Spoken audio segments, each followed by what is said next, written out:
자, 이번 강의는 페이지 51페이지 제3절 법률행위 목적입니다. 자, 이 어디냐면 법률행위 목적에 관한 유효요건인 거죠. 자, 우리가 저번 강의 때 법률행위 성립되기 위해서는 목적이 있어야 되고 유효하기 위해서는 목적이 확정될 수 있고 가능하고 적법하고 사회적 타당성이 있어야 되잖아요. 그죠? 그래서 목적에 관한 유효요건을 할 거예요. 자, 첫 번째 개념이 나오는데 여기서 좀 조심할 것은 목적과 목적물은 다른 거다. 예를 들어 가지고 갑이라는 사람이 A라는 건물에 대해서 을과 만나서 매매 계약을 했다면 이 매매 계약 법률행위의 목적물은 A라는 건물이겠지만 갑의 목적은 을로부터 매매 대금을 받으려는 게 갑의 목적이겠죠. 따라서 법률의 목적과 목적물은 같은 말이 아니고 법률 효과가 목적과 같은 내용인 거다. 그래서 우리가 목적하면 목적물을 떠올리지 마시고 목적은 뭐예요? 원하는 바, 바라는 거니까 법률 효과를 의미한다는 거 하나 조심하시면 돼요. 그 다음에 넘겨보시면 이제 법률행위 내용의 유효요건, 목적의 유효요건으로서 첫 번째 목적의 확정이 나와 있죠. 자, 법률행위가 유효하기 위해서는 목적이 확정될 가능성이 있어야 됩니다. 여기서 조심할 것은 뭐냐면 목적이 확정되어야 하는 것이 아니라 확정될 가능성만 있으면 유효하다는 거죠. 따라서 만약에 과거에 이렇게도 나왔는데 법률행위가 유효하기 위해서는 목적이 확정되어야 한다. X. 확정될 수 있어야 한다. O예요. 다시 말하면 목적이 확정되어야 하는 것이 아니라 확정될 가능성만 있다면 법률행위로서 유효한 거죠. 감 잡히시나요? 자, 이런 얘기입니다. 제가 아파트를 분양받았어요. 돈 주고 사는 거니까 매매잖아요. 근데 분양받을 때는 아파트가 없죠. 그죠? 그래서 혹시 내가 분양받은 아파트가 어디 있나 싶어서 한번 찾아가 봤더니 허벌판이고 도대체 어디 있는지를 알 수가 없어요. 그래도 그 법률행위는 유효한 거다. 왜냐하면 확정되어야 하는 것이 아니라 확정될 가능성만 있는 거죠. 다시 말하면 지금은 그 아파트가 어디 있는지 알 수 없지만 나중에 그 건물이 신축이 되면 아파트가 지어지게 되면 내 아파트가 어디 있는지 알 수 있잖아요. 따라서 확정될 가능성이 있으니까 유효한 거죠. 자, 판례 한번 읽어볼까요, 교재? 자, 이렇게 돼 있죠. 자, 읽어보면 매매 목적물과 대금은 반드시 그 계약 체결 당시에 구체적으로 확정하여야 하는 것은 아니고 이를 사후에라도 구체적으로 확정할 수 있는 방법과 기준이 정해져 있으면 좋겠다. 확정되어야 유효한 것이 아니라 확정될 가능성만 있으면 유효한 겁니다. 두 번째 유효권이죠. 목적의 가능입니다. 그럼 이렇게 되는 거죠. 가능하면 유효하고 불가능하면 무효다. 이런 얘기예요. 적어보면 자, 목적이 가능해야 유효하다는 말은 가능하지 않으면 불가능하면 불능이면 무효라는 얘기인 거예요. 여기서 첫 번째 우리가 좀 생각해 봐야 될 것은 뭐냐면 가능과 불능을 판단하는 기준입니다. 과학적, 물리적으로 판단하지 않습니다. 사회 통념에 따라서 거래 관념에 따라서 판단해야 된다는 것이 우리 판례 입장입니다. 왜냐하면 가능한지 불능인지 여부를 과학적 물리적으로 따지게 되면 불가능한 게 거의 없어집니다. 예를 들어 가지고 한강에 빠진 반지를 건지기로 계약을 했어요. 과학적으로 따지게 되면 댐을 건설하고 수만 명을 동원해서 물을 퍼낸 후에 금속 탐지를 뒤지면 엄청나게 많은 비용과 많은 시간이 필요하더라도 가능한 것으로 바뀌는 거죠. 다시 말하면 과학적, 물리적으로 따지게 되면 다 뭐예요? 가능한 거 뒤바뀐다는 거죠. 우리 판례에 따른다면 그렇게 따지는 것이 아니라 사회 통념에 따라서 거래 관념에 따라서 판단해야 되는 것이니까 한강에 빠진 반지를 건지르기로 하는 것은 불능인 것이고 따라서 그러한 계약은 무효다. 이렇게 판단하는 것이 우리 판례 입장이라는 거 좀 주의하시기 바라고요. 2번 불능에 분류해 가지고 넘겨보시면 원시적 불능과 후발적 불능이 나옵니다. 자, 이런 문제입니다. 자, 불능이 원시적 불능과 후발적 불능으로 나뉘어요. 나누는 기준은 뭐냐 하면 법률 행위시를 기준으로 해요. 자, 법률 행위를 한 시점을 기준으로 해서 법률 행위를 하기 전부터 이미 불가능하다면 원시적 불능이고요. 법률 행위를 했을 때는 가능한데 법률 행위를 한 후에 불가능해지면 후발적 불능이라고 합니다. 예를 들어서 갑이 소유하고 있는 요 A 건물에 대해서 을과 만나가지고 매매 계약을 했는데 매매 계약 체결하기 전에 건물이 이미 무너져서 없는 건물이라면 원시적 불능인 거고요.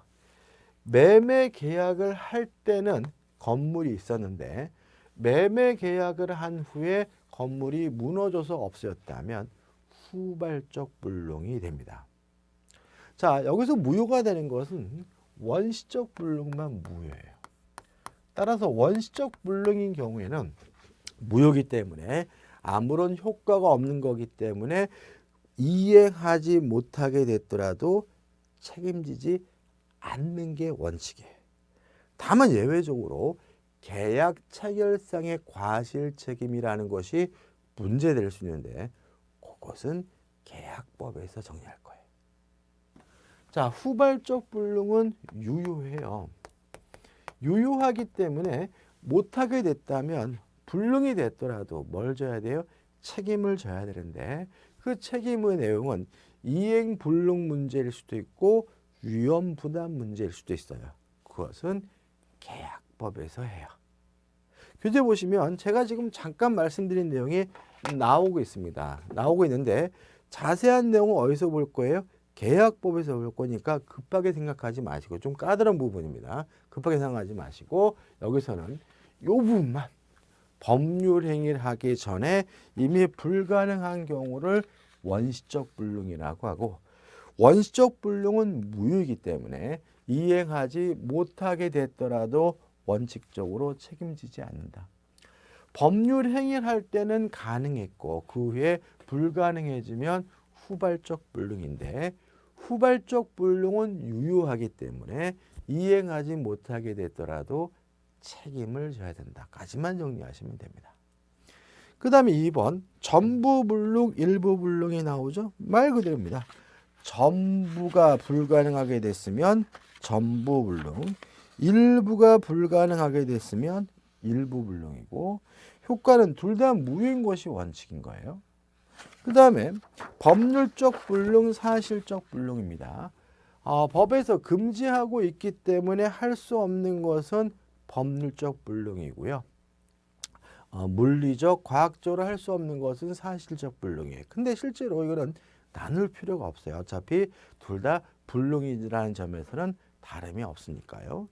그 다음에 교재에 없지만 좀 설명드릴 게 있는데 객관적 불능과 주관적 불능이 있습니다. 객관적 불능이라는 것은 세상 모든 사람이 할 수 없는 것을 객관적 불능이라고 하고요.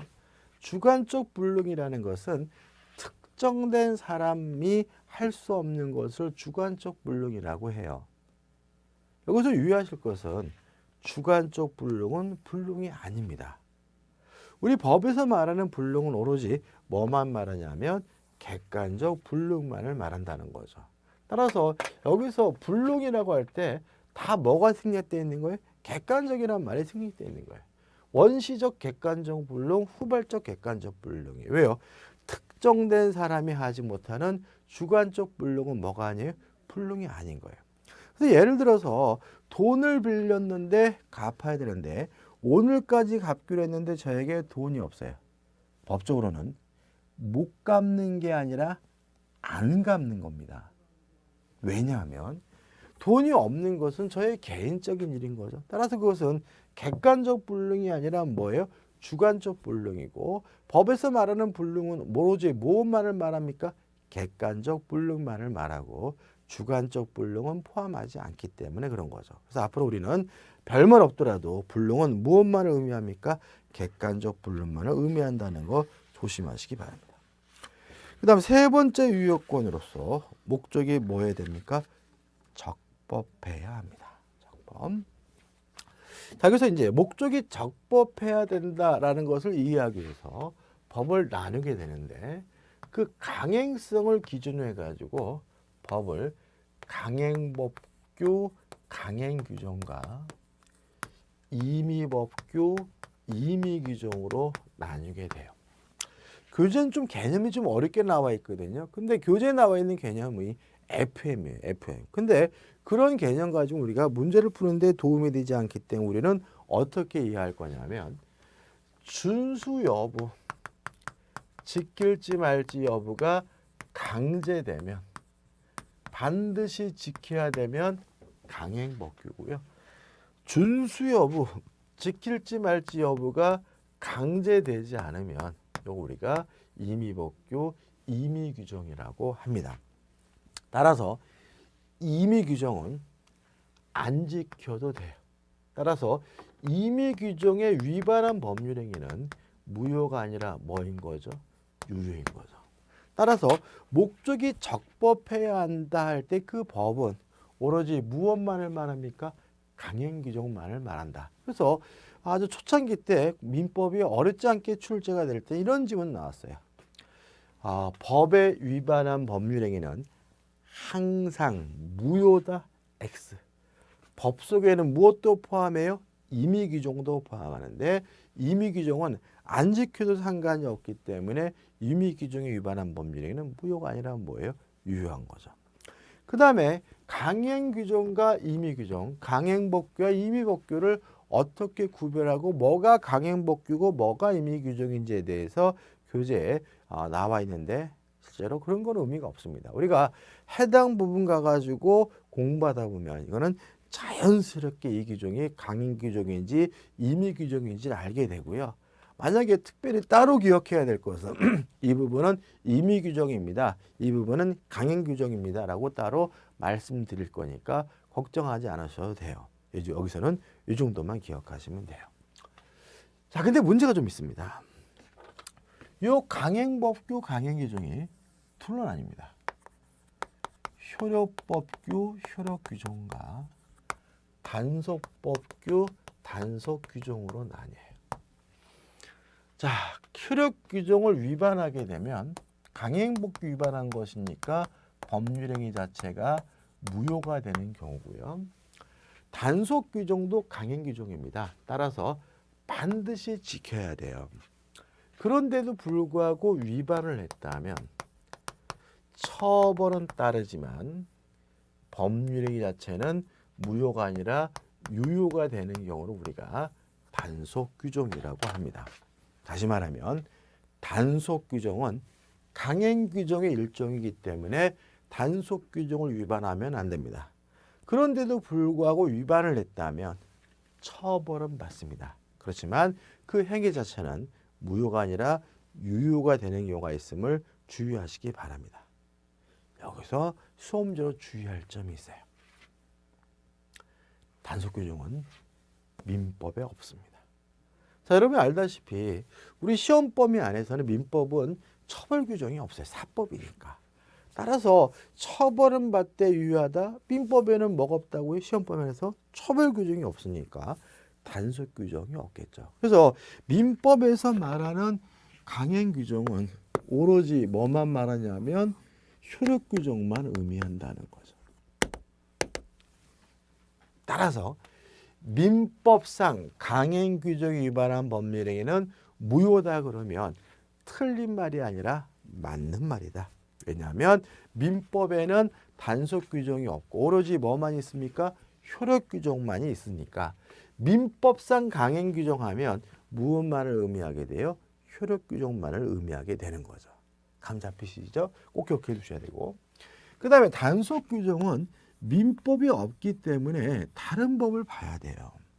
자, 여러분들 좀 조심할 것은 뭐냐면 민법 시간인데도 불구하고 민법이 아닌 다른 법을 볼 때는 부동산과 관련된 것만 봐야 돼요.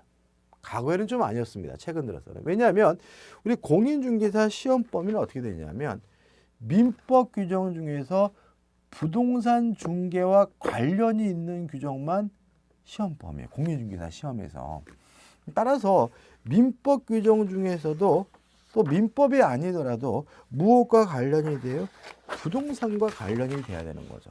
만약에 부동산이 아닌 다른 문제라면 부동산 중개와 관련이 없는 내용이기 때문에 시험에 나올 수가 없다는 거죠. 그래서 민법이 아닌 다른 법을 볼 때도 민법 시간에는 뭐만요?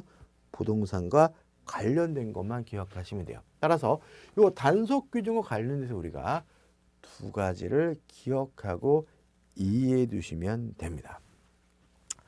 자, 첫째, 우리 판례가 단속 규정이라고 얘기하는 것은 첫째, 부동산 등기 특별조치법입니다. 부동산 등기 특별조치법에서는 미등기 전매 행위를 금지하고 있거든요.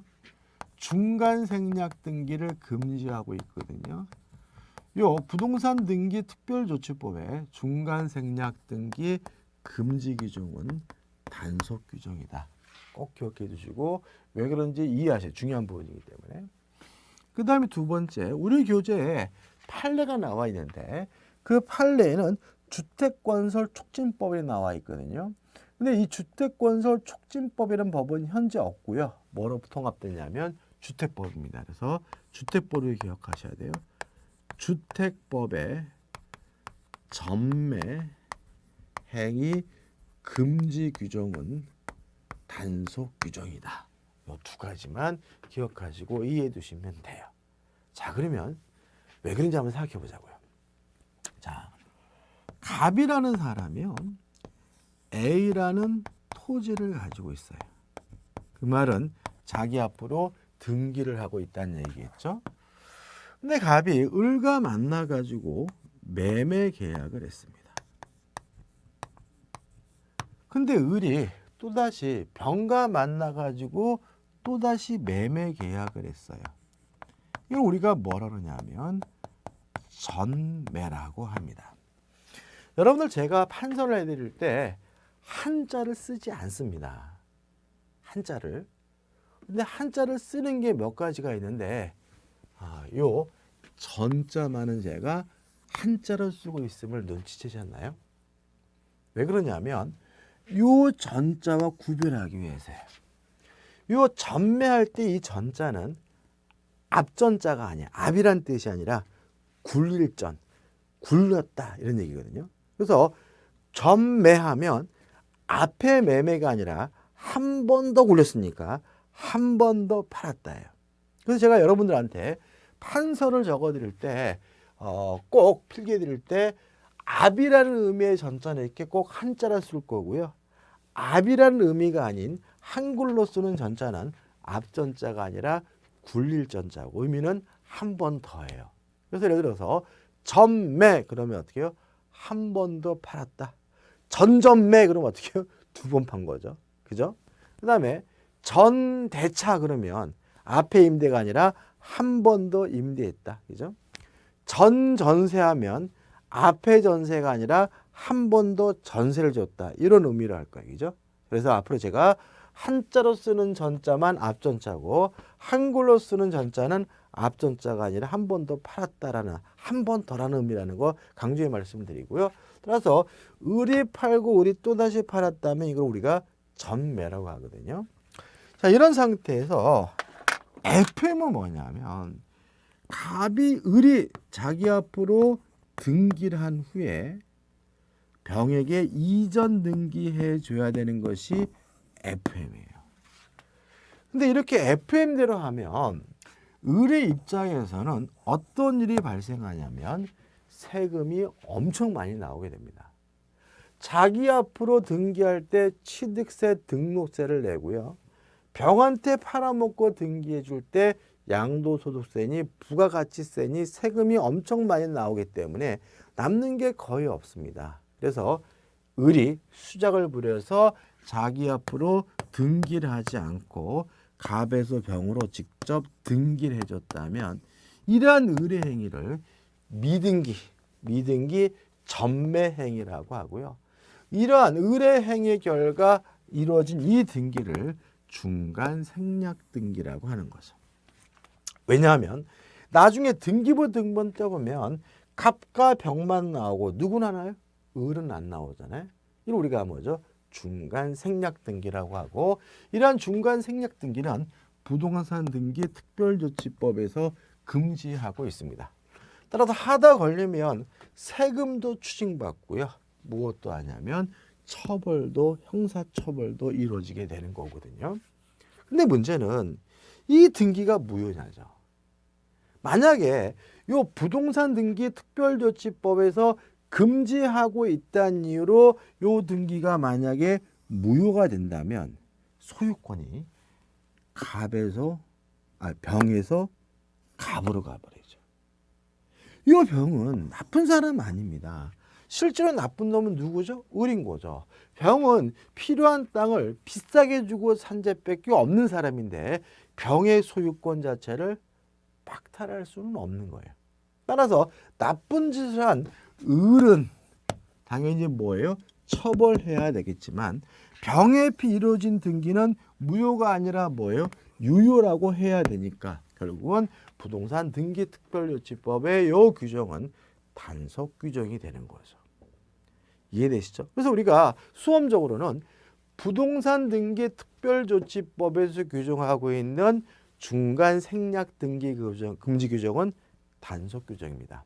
따라서 하다 걸리면 처벌은 받지만 등기 자체는 무효가 아니라 유효하기 때문에 병은 확정적으로 소유권을 취득하게 된다는 거 꼭 기억해 두시기 바랍니다.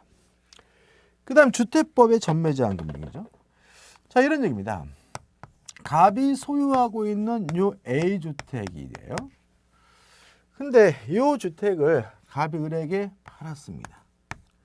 근데 요 주택이 있는 지역이 투기지역 등으로 지정이 돼가지고 전매 행위가 금지되는 지역이었어요. 자, 우리가 미등기 전매 행위는 대한민국 어디서든지 다 금지되는 거고요. 전매는 한 번 더 파는 것은 할 수 있는 거죠. 다만 투기지역 등으로 지정이 되면 못하는 지역이 있어요. 그런데도 불구하고 우리 병에게 또 팔았어요. 병에게 전매를 한 거죠. 자, 그러면 주택법을 위반한 것이니까 당연히 을에게 뭐는 부과돼요? 처벌은 부과되겠죠. 근데 문제는 요 병에가 이루어진 이 전매, 매매 계약이 무효냐 유효냐 문제인 거예요. 만약에 을과 병 간의 이 전매, 두 번째 한 매매가 무효라면 병은 소유권을 취득할 수가 없겠죠. 나쁜 놈은 누구예요? 을인 거죠. 병은 피 주고 프리미엄 주고 비싸게 산 죄밖에 없는데 그 사람의 소유권을 박탈한다는 건 말이 안 되는 거죠. 그래서 우리 판례에 따른다면 을은 처벌하지만 전매행위 자체는 무효가 아니라 유효한 거고요. 따라서 병이 자기 앞으로 등기를 하게 되면 소유권을 취득하게 된다라고 이해할 수밖에 없고요. 따라서 주택법의 전매행위 금지 규정도 뭐인 거죠? 단속 규정이 되는 거죠. 감 잡히시나요, 여러분들? 그죠? 어렵지 않습니다. 그래서 교재 55페이지 중간에 1993년도 1월 26일 해가지고 주택건설 촉진법이 나와 있는데 뭐로 바꿔서 이해하시자고요? 주택법으로 전매행위 금지 규정은 단속 규정이다. 따라서 이러한 짓을 한 사람은 처벌은 따르겠지만 전매 자체는 무효가 아니라 유효하기 때문에 최종 매수인은 자기 앞으로 등기를 하게 되면 소유권을 취득하게 된다는 것이 우리 판례 입장이라는 거 꼭 기억해 두시기 바라고요. 그 다음에 나번 효력 규정 해가지고 밑에 판례가 나와 있는데 요 판례는 중요한 판례인데 이건 나중에 설명드릴 거고 일단은 중요한 판례지만 입문권에 설명 안 드릴 거고 여기서 효력 규정이 중요할 거는 뭐예요? 민법에서 강행 규정은 효력 규정밖에 없다. 민법에는 뭐가 없죠? 단속 규정이 없다는 거 좀 조심하셔야 되고요. 그 다음 넘겨보시면 강행법규 위반의 모습이 나와요. 자, 우리 학설은요 이런 겁니다. 법을 위반하는 형태가 두 가지가 있다는 거예요. 법을 노골적으로 위반하는 경우도 있지만 우회적으로 간접적으로 위반하는 경우도 있대요. 그래서 우리 학설은 요 우회적으로 간접적으로 위반하는 경우를 탈법행위라고 해서 일정한 효력을 부여하려고 하는 것이 학설의 태도입니다. 판례는 그렇지 않아요. 그래서 교재에 나와 있는 강행법규 위반의 모습은 가입해요. 기억할 필요도 없는 거예요. 자, 우리 판례는 어떤 거냐면 노골적으로 위반하든 간접적으로 위반하든 법을 위반한 것은 마찬가지라는 거예요. 솔직히 노골적으로 위반한 사람보다 간접적으로 위반한 사람이 더 나쁜 사람인 경우가 많아요. 동의 안 하시나요? 예를 들어가 여러분들이 일방통행로를 거꾸로 들어갔어요. 근데 만약에 몰랐다면 일방통행로인지 몰랐다면 노골적으로 뻔뻔하게 막 들어가는 거죠. 그죠? 근데 만약에 일방통행로인지를 알면서 들어갈 때는 어떻게 해요? 막 비상등도 켜고 그죠? 막 앞에 사람이 오면 막 미안하다고 사과하고 막 그러면서 들어가는 거 아닌가요? 다시 말해 우리 판례에 따른다면 노골적으로 위반하는 경우에는 일반적으로 몰라서 그런 경우가 많다는 거죠. 이에 반해서 우회적으로 간접적으로 위반하는 경우는 알면서도 위반하는 경우가 많다는 거예요. 따라서 오히려 노골적으로 위반하는 사람보다 우회적으로 간접적으로 위반하는 사람이 더 도덕적으로 문제가 있는 거고요. 굳이 법을 위반했다는 점에서 차이를 둘 필요가 없다는 것이 우리 판례 입장입니다. 따라서 탈법행위라는 개념을 우리 판례가 인정하지 않아요. 그래서 우리는 법을 위반했다면 특히 강행규정이고 효력규정을 위반했다면 우회적이든 간접적이든 그 행위는 뭐가 돼요? 무효가 된다라고 기억해 두시면 되는 거죠. 자, 오늘 이번 강의는 여기까지고요. 다음 강의 때 5회 가지고 목적의 사회적 타당성으로 들어가도록 하겠습니다.